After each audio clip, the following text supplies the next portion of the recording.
With the G5, LG has gone in a drastically different direction from previous models. This is in stark contrast to the G5's biggest competitor, the Galaxy S7. Samsung polished and refined, while LG went back to the drawing board. A brand new design and cutting edge features are more exciting, but doesn't make for a better device.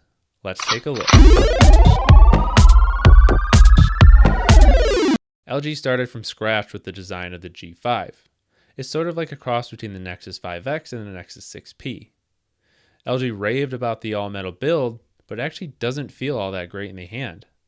That's because the metal is coated with a layer of paint to hide the antenna lines. So you basically have a metal phone without the premium feeling benefit. Feel aside, the G5 is a comfortable phone to hold.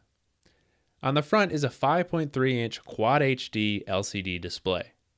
We're at a point where pretty much every flagship phone has a beautiful display, and the G5 is no different. It is LCD though, so you won't have the deep blacks and saturated colors of AMOLED. The newest feature of the display is in always-on mode. When enabled, you can see the time, date, and notifications when the display is off. LG's always-on display is much more useful than Samsung's. Anything that would show in the notification bar can be shown in the always-on display, unlike Samsung's, which only shows a few stock apps. Underneath that display is the headlining feature of the G5.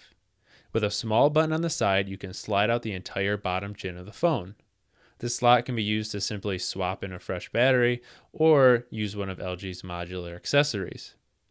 The idea of a modular phone is very exciting, but the G5 isn't quite what we were hoping for. There's not many accessories to choose from, which means for most people, this is basically like any other phone with a removable battery. Some people are going to absolutely love that, but other people might not ever slide it out. Hopefully, we see more modular accessories in the future, but that will depend on the success of the G5.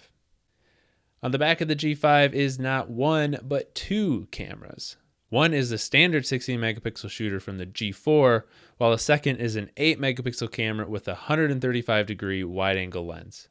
The 16 megapixel camera is just as great as it was in the G4. It's also every bit as good as the camera on the Galaxy S7. The wide angle camera is really fun to use. It's shocking to see how much more you can get in the frame.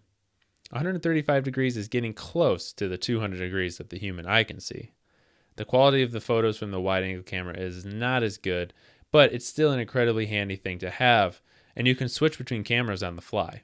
Powering everything is a Snapdragon 820 processor and 4 gigabytes of RAM. Like every other phone we've used with this setup, the G5 is blazing fast. There's no lag to be found. Apps open quickly and games run smoothly. LG's UX has been slimmed down considerably, which is also great for the performance. What was once one of the worst Android skins has become very tolerable.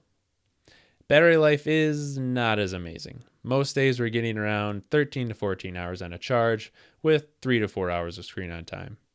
That's right around what we got with the Galaxy S7, but not nearly as good as the Galaxy S7 Edge. The good news is you can swap in a fresh battery whenever you want. The moral of the story here is that the G5 didn't live up to the modular phone hype, but that doesn't mean it's a bad phone. It's actually a really good phone that suffers from one major flaw. It was released after the Galaxy S7. The S7 is more polished and premium feeling device, and the S7 Edge is even better.